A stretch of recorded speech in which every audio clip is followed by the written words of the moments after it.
जय हिंद साथियों। सरकारी परीक्षा वाला में आपका स्वागत है। साथियों, इस वीडियो में हम उत्तर प्रदेश से संबंधित कुछ बहुत ही महत्वपूर्ण करंट अफेयर्स या समसामयिकी को जानेंगे, समझेंगे। और ये मानिए आप, ये जो करंट अफेयर्स है छोटे छोटे, जो 2-2, 3-3 मिनट के मैं वीडियो बनाऊंगा, यहाँ से क्वेश्चन आपको यूपी एसआई का एग्ज़ाम हुआ, यूपी पीसीएस का एग्ज़ाम हुआ, या फिर पुलिस वगैरह का जो एग्ज़ाम हुआ, वो यहाँ से क्वेश्चन आपको मिलेगा। शुरुआत करते हैं साथियों।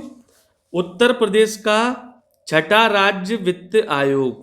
ठीक है साथियों, ध्यान करिए, ध्यान रखिएगा कि उत्तर प्रदेश का अब छठे नंबर का राज्य वित्त आयोग के गठन की अधिसूचना जारी हो चुकी है। 15 जनवरी 2024 को जारी हुई थी इसकी अधिसूचना। और इसके जो अध्यक्ष हैं वो दीपक कुमार जी हैं। इसके सचिव जो हैं वो सिद्धार्थ श्रीवास्तव हैं। और सदस्य नील रतन कुमार आलोक दीक्षित हैं। और ये जो राज्य वित्त आयोग है, इसकी नियुक्ति राज्यपाल महोदय ने की है, आनंदीबेन पटेल जी ने की है। और ध्यान रखना, ये छठा वित्त आयोग है साथियों, बहुत महत्वपूर्ण है। इस वित्त आयोग का कार्य होता है कि राज्य सरकार और जो लोकल बॉडीज हैं, जो स्थानीय प्रशासन की बॉडीज हैं, उनके बीच राजस्व का बंटवारा किस सिद्धांत के तहत किया जाए। तो आप याद रखिएगा बस ये कि ये छठा वित्त आयोग है। इसकी अधिसूचना 15 जनवरी 2024 को जारी हुई थी। इसके जो अध्यक्ष हैं वो दीपक कुमार जी हैं। इसके सचिव सिद्धार्थ श्रीवास्तव हैं। सदस्य नील रतन कुमार और आलोक दीक्षित हैं। ठीक है, एक और बहुत महत्वपूर्ण करंट अफेयर्स है। उत्तर प्रदेश आउटसोर्स सेवा निगम की स्थापना की प्रक्रिया शुरू हो चुकी है। इसकी स्थापना के लिए कैबिनेट के सामने जो प्रस्ताव रखा गया था वो 2 सितंबर 2025 को रखा गया था। और इसके स्थापना के लिए शासन आदेश 19 सितंबर 2025 को आया था। ध्यान रखिए साथियों, इसके जो अध्यक्ष होंगे वो अध्यक्ष हमारे जो मुख्य सचिव हैं वो होंगे। उत्तर प्रदेश के मुख्य सचिव इसके अध्यक्ष होंगे। ध्यान, आप कमेंट में बताइएगा वर्तमान में उत्तर प्रदेश के मुख्य सचिव कौन है, पदेन अध्यक्ष होंगे। और इसका उद्देश्य है, इस उत्तर प्रदेश आउटसोर्स सेवा निगम का उद्देश्य है आउटसोर्स कर्मचारियों के हितों की रक्षा करना और जो भर्ती प्रक्रिया है उसको ज़्यादा से ज़्यादा पारदर्शी बनाना। चूंकि हमारे प्रदेश में कई ऐसी एग्जाम्स हुए हैं जहां पेपर आउट की प्रॉब्लम्स है, भर्ती प्रक्रिया में पारदर्शिता का अभाव पाया गया है।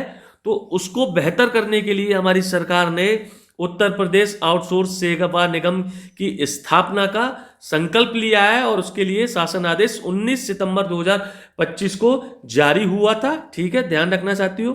एक और बेहद महत्वपूर्ण स्कीम है, एक जनपद एक व्यंजन योजना, 1 डिस्ट्रिक्ट 1 कुजीन योजना लागू की गई है। इसका शुभारंभ 24 जनवरी 2026 को हुआ है, उत्तर प्रदेश दिवस के अवसर पर साथियों। बहुत महत्वपूर्ण है। और ये उत्तर प्रदेश के एग्जाम्स के लिए योजना सेंटर रहने वाली है। लगभग ज्यादा से ज्यादा एग्जाम्स में इससे सवाल पूछा जाएगा। ठीक है, एक जनपद एक व्यंजन, 1 डिस्ट्रिक्ट 1 कुजीन योजना है, उसी तर्ज पे है 1 डिस्ट्रिक्ट 1 प्रोडक्ट योजना की तर्ज पर बनाई गई है। ठीक है, इसका शुभारंभ 24 जनवरी 2026 को हुआ। शुभारंभ जो स्थल था वो राष्ट्रीय प्रेरणा स्थल लखनऊ है। ठीक है, और संयुक्त रूप से इसका शुभारंभ हमारे गृह मंत्री अमित शाह जी और माननीय मुख्यमंत्री योगी आदित्यनाथ जी द्वारा किया गया था।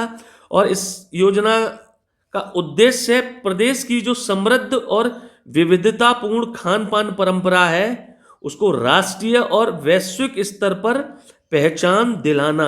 कहने का मतलब यह है, ये जो हमारी विविधतापूर्वक खान पान परंपरा है उसको राष्ट्रीय स्तर पर और वैश्विक स्तर पर पहचान दिलाना। जैसे बिहार के कुछ व्यंजन हैं, साउथ इंडिया में इडली डोसा है, वो आज एक राष्ट्रीय व्यंजन के तौर पर स्थापित हो चुके हैं।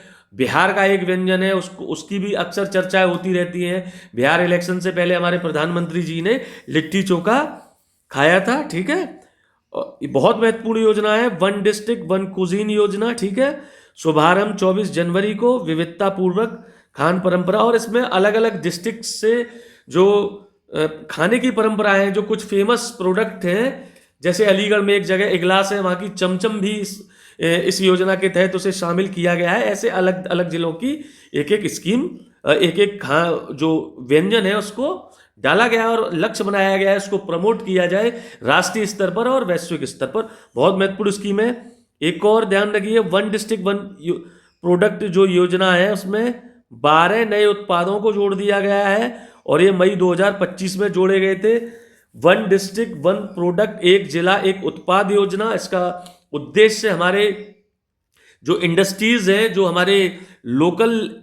हमारे प्रदेश में लोकल स्तर पर जो प्रोडक्ट बनाए जाते हैं उनको वैश्विक पहचान दिलाना, औद्योगिक उत्पादों को वैश्विक और राष्ट्रीय पहचान दिलाना, और जो वैश्विक खाद्य पूर्ति है उससे इनको जोड़ना। ठीक है, उसमें 12 नए उत्पाद जोड़े गए हैं, ध्यान रखना है। एक और महत्वपूर्ण स्कीम है सरदार वल्लभ भाई Patel employment and industrial zone योजना। इसका शुभारंभ भी 24 जनवरी 2026 को किया गया है। ठीक उसी प्रोग्राम में किया गया था जिस प्रोग्राम में एक जनपद एक व्यंजन योजना का शुभारंभ किया था। इस योजना का उद्देश्य है कि इंडस्ट्रियल जोन बनाए जाएंगे मंडल स्तर पर, जिले स्तर पर, और उनके माध्यम से युवाओं को रोजगार दिया जाएगा, स्किल डेवलपमेंट किया जाएगा। हम न केवल हमारे प्रदेश में बल्कि देश स्तर पर भी एम्प्लॉयमेंट, रोजगार एक बहुत बड़ी चुनौती बनकर उभरा है। तो हमारी सरकार ने इस दिशा में एक बहुत सार्थक कदम उठाया है। ये योजना भी बहुत महत्वपूर्ण है। वन डिस्ट्रिक्ट वन कुजीन योजना के साथ साथ आप सरदार वल्लभ भाई Patel employment and industrial zone योजना को भी ध्यान रखें, इसको डिटेल में पढ़ें। उम्मीद करता हूँ ये छोटा सा वीडियो आपको पसंद आएगा। नेक्स्ट करंट अफेयर की वीडियो में मिलते हैं साथियों। जय